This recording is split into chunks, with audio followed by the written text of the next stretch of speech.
Before this story begins, imagine receiving a loving text from your husband and then looking up to see him 3 tables away with another woman. Stay with Claire until the end, because what she discovered after that lie was far more dangerous than an affair. And if you believe quiet courage deserves a voice, subscribe to the channel and tell us in the comments what you would have done. Now listen closely, because Claire Whitmore would remember the soft vibration of her phone against the white linen tablecloth for the rest of her life. Everything after it seemed to fall silent. At 32 weeks pregnant, Claire rested one hand on the gentle curve of her belly while the other reached for her phone. The upscale dining room of the Marlowe glowed beneath amber chandeliers, its polished marble floors reflecting the warm light of dozens of candlelit tables. A pianist in the corner drifted through a slow Chopin nocturne while waiters in black jackets floated between conversations that sounded effortless, expensive, and completely ordinary. Her screen lit up. Ethan read heart, a smile touched her lips before she even opened the message. Stuck at mom's for dinner. Love you. Claire exhaled quietly. Of course. His widowed mother had called earlier saying the house felt especially empty after a close friend canceled their dinner plans. Claire had even encouraged him to stop by on his way home. Family mattered. Ethan had always said that was one of the reasons he fell in love with her. She typed a reply. Tell her I miss her. Drive safely. Love you too. Her thumb hovered above the send button. Then she heard it. A laugh. Not loud. Not dramatic. Just familiar enough to make her lift her eyes. 3 tables ahead. A man in a charcoal-tailored suit leaned back in his chair, smiling in a way Claire had not seen in months. His sleeves were rolled neatly to his forearms. His watch caught the candlelight. His fingers wrapped comfortably around a crystal champagne flute. Ethan, her husband, the father of the little girl kicking gently beneath her heart. He wasn't at his mother's house. He wasn't even across town. He was sitting less than 20 feet away. Across from him sat a woman with glossy black hair cascading over one shoulder, wearing an emerald silk dress that shimmered every time she laughed. Vanessa Reed reached across the table and brushed an invisible speck of lint from Ethan's jacket with the ease of someone who believed she belonged there. Claire stopped breathing. No, not because she had caught her husband with another woman. Because her phone still glowed in her hand. Stuck at mom's for dinner. Love you. The words remained warm on the screen while the man who had written them gently lifted Vanessa's hand and kissed her knuckles. The baby kicked. Hard. Claire instinctively pressed both palms against her stomach. It's okay, she whispered, though she wasn't sure whether she was speaking to her daughter or herself. Around her, life continued without mercy. Silverware clinked softly against porcelain. Someone celebrated an anniversary with applause from another table. A waiter uncorked a bottle of wine with practiced elegance. Nobody noticed that one woman's entire world had just collapsed without making a sound. Claire looked at Ethan again. His wedding ring was gone. The pale band of skin around his finger was unmistakable. He laughed at something Vanessa whispered before leaning closer. Close enough that Claire saw the expression she once believed belonged only to her. The expression that used to greet her every morning. The expression that had disappeared shortly after she became pregnant. Her phone vibrated again. Another text from Ethan. Sorry, sweetheart. Mom wants me to stay a little longer. Claire stared at the message. Then she slowly raised her eyes. Ethan wasn't typing beneath the table. Vanessa was. She smiled before sliding her own phone across the linen cloth toward him. Ethan glanced down, pressed send, and immediately Claire's phone buzzed. Her heartbeat slowed instead of racing. Something inside her shifted. The tears never came. Not yet. Instead, an unfamiliar calm settled over her like fresh snow covering broken glass. Across the dining room, Ethan smiled with the confidence of a man who believed his lie was perfect. He had no idea that the woman carrying his child had just watched him write it. And before this night was over, one simple text message would become the first piece of evidence that destroyed everything he had spent a lifetime building. Earlier that evening, Claire had arrived at the Marlowe 15 minutes before her best friend, Dr. Olivia Grant. At 30 years old and 32 weeks pregnant, she had learned to translate nearly every disappointment into an explanation. A canceled dinner meant a client crisis, an unanswered call meant a board meeting, and another lonely night meant Ethan was sacrificing for their future. The restaurant overlooked the Chicago River, its windows turning the last sunlight into gold. Claire settled into a corner booth, ordered sparkling water, and rested one hand beneath her belly when her daughter kicked. "Easy there," she whispered. "Olivia will be here soon." At 6:18 p.m., Ethan texted that his mother felt lonely and he was stopping by for dinner. Claire answered with affection and told him to bring Eleanor flowers. She was still smiling when the doors opened and Ethan entered in the navy suit she had pressed that morning. Relief rose in her for one foolish second. Then Vanessa Reed, his company's marketing director, appeared beside him. Ethan guided Vanessa toward the private dining room without looking around once. The touch at her back was intimate, familiar, and practiced. When Olivia arrived moments later, Claire could only point toward the frosted glass and place Ethan's glowing message between them. "He says he's with his mother," she whispered. Beyond the partition, two silhouettes leaned toward each other.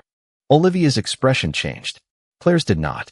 The pain was still there, but beneath it something colder had begun to form. The need to understand why Ethan had chosen a lie so precise, and what else that lie was protecting. The most dangerous lies are never whispered. They are spoken so casually that no one thinks to question them. Olivia followed Claire's gaze toward the frosted glass partition, then back to her friend's face. "What are we looking at?" she asked gently. Claire swallowed. "My husband." Olivia blinked. "I thought he was having dinner with his mother." "So did I." For several seconds, the restaurant continued around them as though nothing had changed. Olivia leaned closer. "Claire, don't assume anything yet." "I wasn't." Claire's voice remained remarkably calm. "I saw him walk in with Vanessa." Olivia frowned. "The marketing director?" Claire nodded once. "They're in the private room." Olivia instinctively turned toward the partition, but Claire gently reached across the table. "Don't." "Why?" "Because if he sees me now, I'll never know why he lied." That answer surprised even Claire herself. 5 minutes earlier, she had wanted an explanation. Now she wanted the truth. There was a difference. When the waiter returned, Claire ordered salmon. "You can eat," Olivia whispered. Claire rested a hand on her belly. "My daughter can." Claire used the reflection in a nearby mirror to watch the private room without turning around. Ethan leaned comfortably across the table. Vanessa laughed. A bottle of champagne arrived.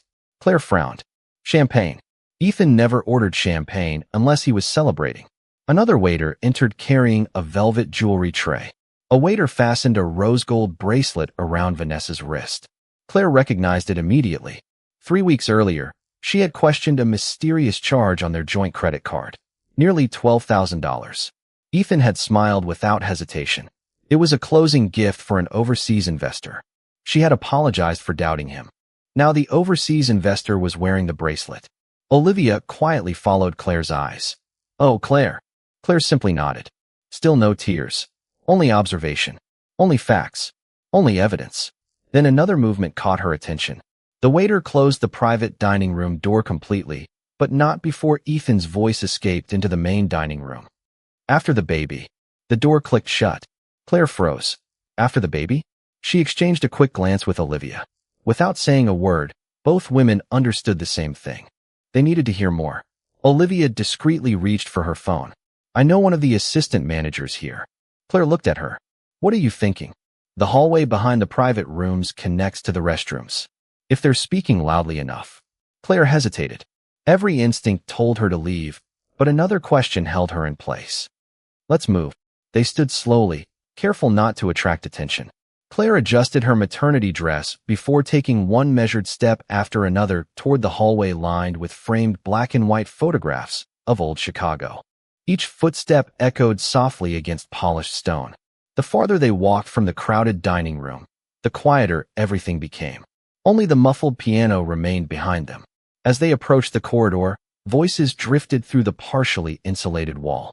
Not every sentence, just fragments. "Can't keep pretending. She still trusts you. After she signs." Claire stopped walking. Her fingers instinctively wrapped around the curve of her belly. Inside, her daughter kicked once. Strong, almost like a warning. Ethan laughed. It was the same relaxed laugh Claire had fallen in love with 6 years earlier. Only now it sounded unfamiliar. Cold. Calculated. Then Vanessa spoke. "What if Claire changes her mind?" A brief silence followed. Ethan answered so casually that it chilled Claire far more than if he had shouted. "She won't." Another pause. "She never questions anything I tell her." Claire closed her eyes. Not because she was heartbroken. Because for the first time that evening, she understood something far worse than infidelity. The affair wasn't built on passion.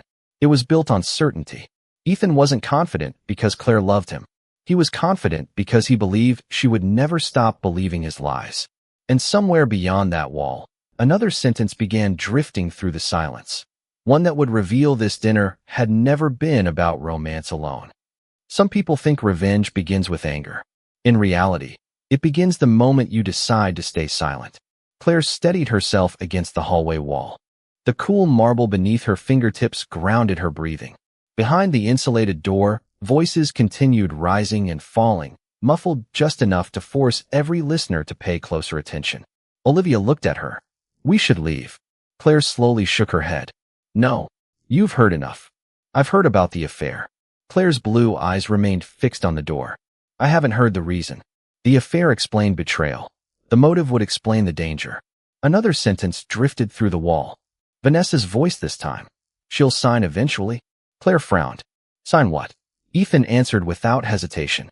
"She trusts every document I put in front of her." A chill crawled down Claire's spine. Her breathing became slower, more controlled. Over the past 6 months, Ethan had asked her to sign countless papers. Insurance updates, investment authorizations, tax revisions, documents she barely read because she trusted the man handing them to her. Had she missed something? Inside the room, glasses touched. "Champagne again." Someone laughed. Then Ethan spoke once more. "After the baby arrives, everything becomes much easier." Claire instinctively wrapped one arm around her stomach. Olivia reached for her hand. "Claire." She didn't answer.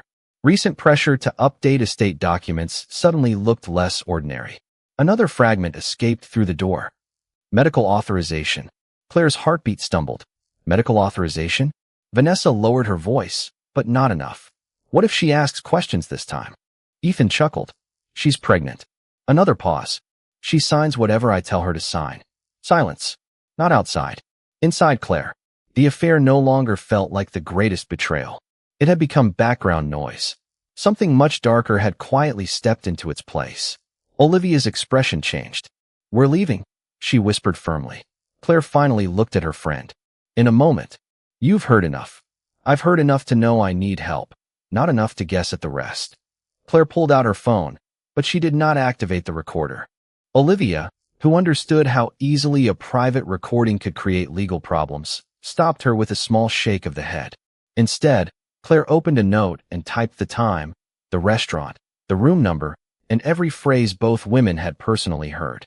Olivia added her initials beneath the entry and sent Claire a text confirming that she had heard the same words. It was not dramatic evidence. It was something more useful, a contemporaneous account supported by an independent witness. Claire then photographed only what was visible from the public hallway. The private room number, the open doorway when a server passed, and Ethan seated beside Vanessa with his hand over hers. She did not enter the room. She did not touch their belongings. She simply preserved what any guest standing there could lawfully see. Ethan still believed she was home, which made him careless. A server pushed through the door, carrying another tray. For 3 brief seconds, the room opened to the hall. Champagne, white orchids, Vanessa's emerald bracelet, and a blue folder resting beside Ethan's hand. Then his voice carried through the doorway, clearer than before. "Once the power of attorney is signed." Claire felt the blood drain from her face.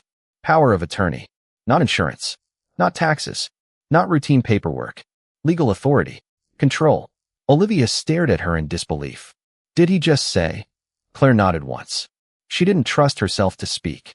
Inside the room, Vanessa asked the question that neither woman would ever forget. "And if Claire refuses?" A few seconds passed. Then Ethan answered in the same relaxed tone he had used when ordering champagne. "She won't even realize what she's signing." Claire closed her eyes for exactly 1 heartbeat. When she opened them again, something fundamental had changed. The frightened wife who had walked into this hallway was gone.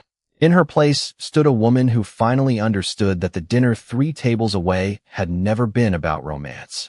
It had been about removing her from her own life. And for the first time that night, Claire stopped wondering whether her marriage could be saved. She began wondering how much of Ethan's empire could survive once the truth found daylight. A person reveals who they truly are not when they are caught. but when they believe they can still escape. Claire took one slow breath, then another. She refused to let her hands tremble. Fear was exactly what Ethan expected from her. Panic would make her reckless. Tears would make her predictable. Tonight, she would be neither. "We're leaving," Olivia whispered again. Claire nodded. Yes. But instead of walking toward the restaurant exit, she calmly returned to their table. The salmon she had ordered sat untouched, steam still rising from the plate. Her sparkling water remained nearly full. To every guest in the dining room, she looked like a woman finishing an ordinary dinner. Only Olivia knew that nothing about this evening was ordinary anymore. "You've barely eaten," Olivia said quietly. "My daughter has." Claire picked up her fork and forced herself to take a small bite.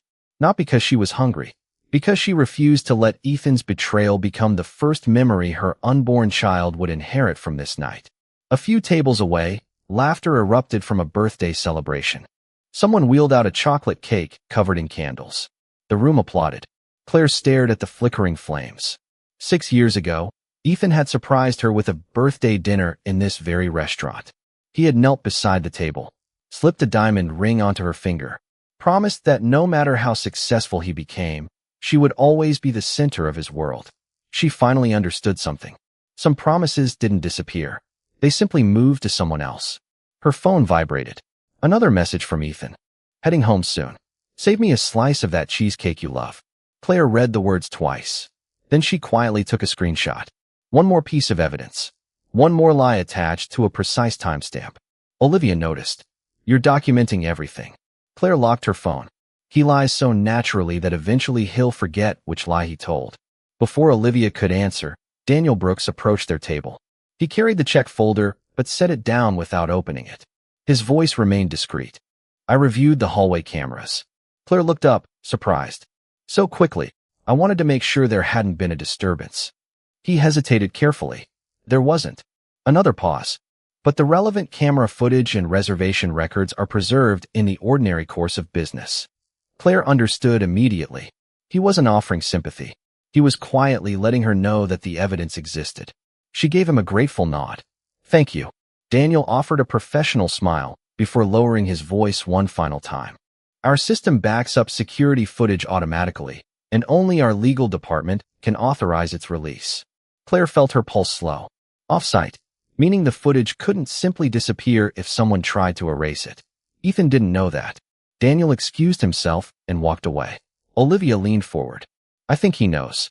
Claire nodded. "I think he's seen people like Ethan before."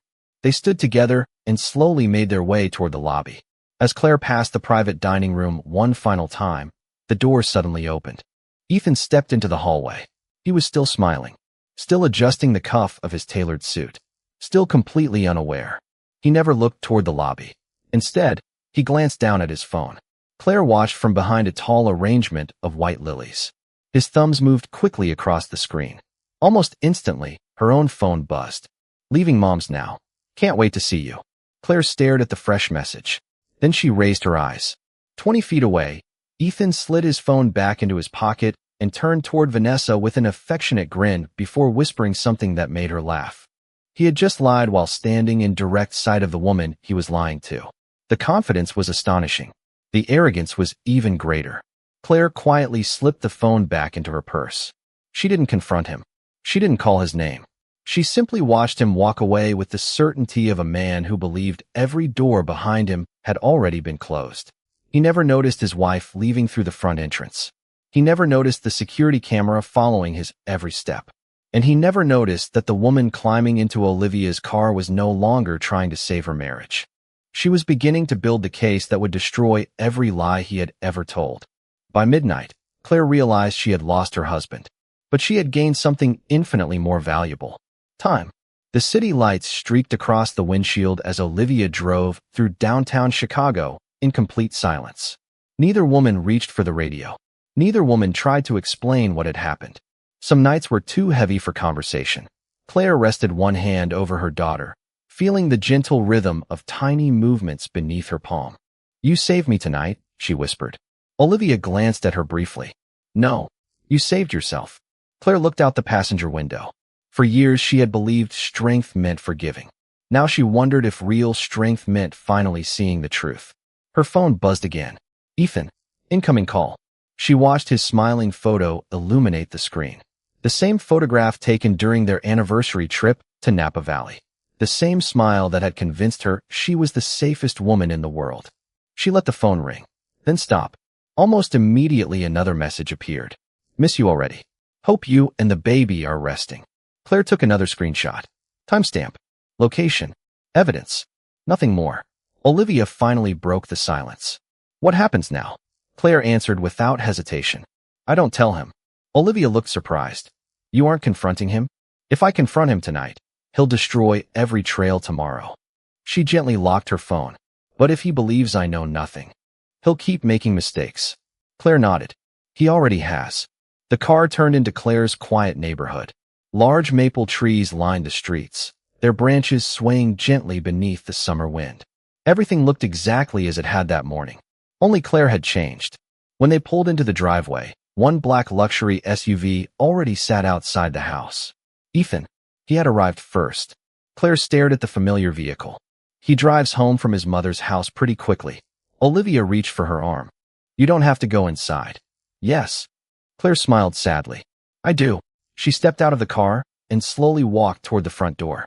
Every porch light glowed warmly. To any neighbor passing by, it looked like a perfect family waiting for a baby. Claire unlocked the door. The scent of cinnamon candles filled the entryway. Ethan stood in the kitchen arranging 2 slices of cheesecake onto dessert plates. He looked up immediately. There you are. He smiled naturally. No hesitation. No guilt. He crossed the room and kissed her forehead. I missed you. Claire forced herself not to flinch. How's your mom? Ethan sighed dramatically. Better. He loosened his tie. Poor thing just needed someone to sit with her. Claire nodded. I'm glad. Another lie accepted. At least, that's what Ethan believed. He carried a plate toward her. Your favorite cheesecake. Claire smiled softly. Thank you. She took one small bite. Sweet. Creamy. Almost unbearable. Ethan watched her carefully. Everything okay? Claire met his eyes. Why wouldn't it be? Relief flashed across his face so quickly that most people would have missed it. She didn't. The guilty rarely relaxed because the truth had disappeared. They relaxed because they believed it never arrived. Later that night, after Ethan fell asleep beside her, Claire quietly slipped out of bed. Moonlight spilled across the nursery they had spent months decorating together. Tiny white crib, stuffed elephant, folded baby blankets, dreams waiting for someone innocent enough to deserve them. Claire opened her laptop. She created a new encrypted folder. One by one, she transferred everything. The text messages, the screenshots, her time-stamped notes, Olivia's confirming messages, the transaction records. Every file received a careful label. She titled the folder with only 2 words. For Emma. Not because she intended her daughter to grow up reading evidence against her father, but because one day, if anyone ever questioned why she made the decisions she was about to make, Claire wanted her child to know something important. She hadn't destroyed a family. She had documented the moment someone else tried to destroy it first. Down the hallway, Ethan slept peacefully, convinced his lies had survived another day. He never imagined that while he dreamed of controlling his wife's future, she had already begun preserving the truth that would one day take control of his. The most dangerous evidence isn't hidden in secret vaults. Sometimes it's sitting in plain sight, waiting for the right person to ask for it. Morning arrived with the comforting smell of fresh coffee and warm toast. Ethan stood in the kitchen wearing the same effortless smile that had once made Claire believe honesty came naturally to him. Good morning, beautiful. He kissed her cheek. Claire smiled back. Morning. The performance had begun. He poured orange juice into her glass before gently placing a prenatal vitamin beside her plate. So, he asked casually, did you have a nice dinner with Olivia? Claire buttered a piece of toast. We talked for hours. What about? Oh, she shrugged lightly. Baby names. The answer satisfied him instantly. His shoulders relaxed. He believed the previous night had vanished forever. After breakfast, Ethan grabbed his briefcase. I'll probably be late tonight. Claire looked up. Business dinner? He laughed. When is it ever anything else? She smiled politely. Drive safely. The front door closed. His SUV disappeared down the street. Claire waited exactly 60 seconds before picking up her phone. Daniel. The restaurant manager answered almost immediately. I wondered if you'd call. Claire closed her eyes. I need your help. 2 hours later, she and Olivia walked back into the Marlowe. The nearly empty dining room looked harmless in daylight. Daniel greeted them privately in his office. I reviewed the security logs before you arrived. He placed a sealed envelope on the desk. Our legal policy prevents me from releasing footage without authorization. Claire nodded. I understand. But he slid another document across the table. If law enforcement or an attorney requests preservation, the files cannot be deleted. Claire looked down. Official preservation notice. Retention period. 90 days. Enough time. Daniel folded his hands. I've already flagged every camera covering the hallway, private dining room entrance, and lobby. Olivia looked surprised. You did that without being asked. Daniel answered quietly. I followed our incident retention policy because I saw a distressed guest leave the private room corridor. I cannot decide what the footage proves, and I cannot give it to you on my own. Your attorney can send a preservation request, and our legal department will respond through the proper process. Claire appreciated the boundary. It meant the evidence would be handled by people who could authenticate it instead of becoming gossip. Daniel continued. There's something else. He turned his monitor just far enough to show the reservation entry without handing her a copy. Table 17. Private dining room. Dinner for two. Champagne. A notation showed that a jewelry delivery had been accepted for the reservation under Ethan Whitmore's name. The reservation was in Ethan's own name. Daniel pointed toward the timestamp. The jewelry wasn't purchased here. He tapped another line. But it was delivered directly to the restaurant after Mr. Whitmore requested a secure presentation. Claire remembered the emerald bracelet sparkling beneath the candlelight. The gift for an overseas investor. It was another verifiable detail, not a conclusion. As they prepared to leave, Daniel stopped Claire. Mrs. Whitmore. She turned. I know you came here looking for proof. She nodded. I think you'll find something even more important. What? He looked directly at her. Patterns. Outside, warm summer air greeted them. Olivia had already called Maya Chun, an independent Illinois family law attorney recommended by a colleague. Maya's first instruction was simple. Do not confront Ethan, do not move money, do not access accounts Claire was not authorized to use, and do not sign anything. Her second was to send the restaurant a formal preservation letter that afternoon. Olivia opened the passenger door. So what's next? Claire didn't answer immediately.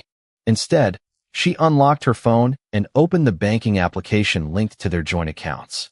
She scrolled through 6 months of transactions. The emerald bracelet, luxury hotel reservations, wire transfers, consulting fees she had never questioned. The pattern suggested the affair had been financed and concealed over time. Her phone vibrated.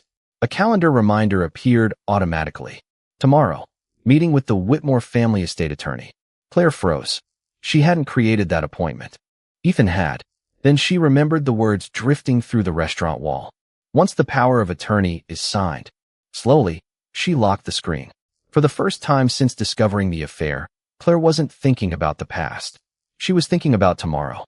Because she finally understood that Ethan's most important move hadn't happened at the restaurant. It was scheduled for the next afternoon. And this time, she intended to arrive before he did. The final trap was never hidden inside a courtroom. It was waiting inside a conference room where one signature could change an entire life. At precisely 1:45 the next afternoon, Claire walked into Whitmore and Hale Estate Law. The quiet office made the leather folders on the conference table seem almost ordinary. A receptionist smiled warmly. Mrs. Whitmore? Mr. Whitmore is already here. Claire returned the smile. I know. She placed one hand over her unborn daughter and followed the receptionist down a quiet hallway. Every step echoed gently across the marble floor.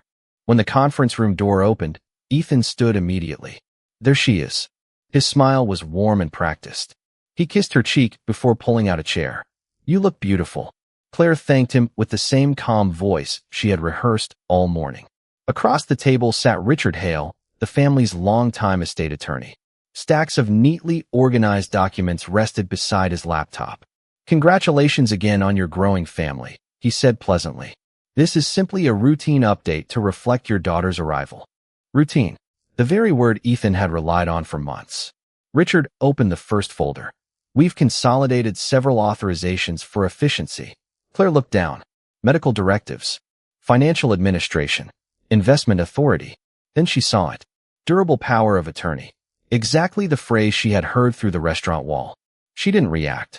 Instead, she looked up with an apologetic smile. I'm sorry. Both men looked at her. My obstetrician has become extremely strict during the third trimester. Ethan's smile faded almost imperceptibly. What do you mean? Claire shrugged gently. She advised me not to sign legal documents without an independent review. Pregnancy brain, she calls it. Richard immediately nodded. That's actually sensible advice. Ethan turned toward him. It's only paperwork. Richard adjusted his glasses. Even routine paperwork deserves informed consent. For the first time, Ethan was not controlling the conversation. He tried again. We've discussed all of this before. Claire met his eyes. Then waiting another week won't change anything. Silence settled over the room, just long enough to become uncomfortable. Ethan laughed softly. Of course. Too quickly. Too smoothly. As long as you're comfortable. But Claire knew that laugh. It wasn't relief. It was calculation. The meeting ended 20 minutes later without a single signature. As Richard gathered the documents, he paused. Mrs. Whitmore. Yes. I'll prepare duplicate copies for your personal attorney whenever you're ready. Claire smiled. I'd appreciate that. Outside the office building, Ethan wrapped an arm around her shoulders. I hope you didn't think I was pressuring you. She leaned lightly against him. Not at all. Another lie. This one belonged to her. His phone vibrated. He glanced down for less than a second before sliding it back into his pocket. Too quickly, but not quickly enough. Claire caught one word glowing across the screen before it disappeared. Vanessa. He kissed her forehead. I've got another meeting. I figured. I'll see you tonight. She watched him walk toward his waiting car. Confident. Unhurried. Still believing the plan had merely been delayed. He never noticed Olivia's sedan parked across the street. Maya Chin sat in the passenger seat with a sealed folder resting on her lap. It contained Claire's screenshots, authorized joint account statements, her contemporaneous notes, Olivia's witness confirmation, and a copy of the preservation request sent to the restaurant. No stolen files. No secret recordings. No shortcuts that could later damage Claire's credibility. Claire climbed into the back seat without looking at Ethan again. Olivia started the engine. Maya turned toward her. So, Claire looked once through the rear window as Ethan's luxury SUV disappeared into afternoon traffic. He made his move. She rested a hand on the folder Maya had labeled for Emma. Now it's our turn. For the first time since receiving that simple text message claiming he was having dinner with his mother, Claire no longer felt like the woman chasing the truth. She had become the woman carrying it. And somewhere ahead, Ethan Whitmore was driving toward the future he believed he had carefully designed, completely unaware that every mile was bringing him closer to the moment when his own lies would testify against him. 3 days later, Maya moved carefully instead of dramatically. She obtained copies of the proposed estate documents from Richard Hale with Claire's written authorization and discovered that the power of attorney would have allowed Ethan broad control over several jointly managed investments if Claire became temporarily unable to act. The document itself was not automatically illegal, but the pressure, concealment, and surrounding financial activity raised serious questions. Maya notified the company's independent directors that a shareholder and spouse alleged undisclosed conflicts involving corporate funds. She did not accuse Ethan of a crime. She provided records and asked that disputed transfers be paused while outside counsel reviewed them. The board agreed. Ethan learned about the review in the middle of a meeting. He called Claire 11 times. She answered only through Maya. Vanessa, confronted by corporate counsel, admitted the affair and produced messages showing Ethan had described the authorization as the last obstacle. Within a week, the board placed him on administrative leave pending an independent investigation. Claire filed for divorce and requested temporary orders preserving marital assets. The process was slow. Authenticated records, sworn statements, hearings, and consequences Ethan could no longer charm away. 2 months later, Claire delivered a healthy daughter named Emma with Olivia beside her and Maya waiting outside with news that the disputed transfers had been blocked. Ethan was allowed to pursue a lawful relationship with his child under court-approved arrangements, but he never again controlled Claire's decisions. One quiet morning, Claire opened the encrypted folder marked for Emma and added a final note. I did not win by destroying your father. I won by refusing to disappear. Then she closed the laptop, lifted her daughter into the sunlight, and walk toward a life built not on revenge, but on truth.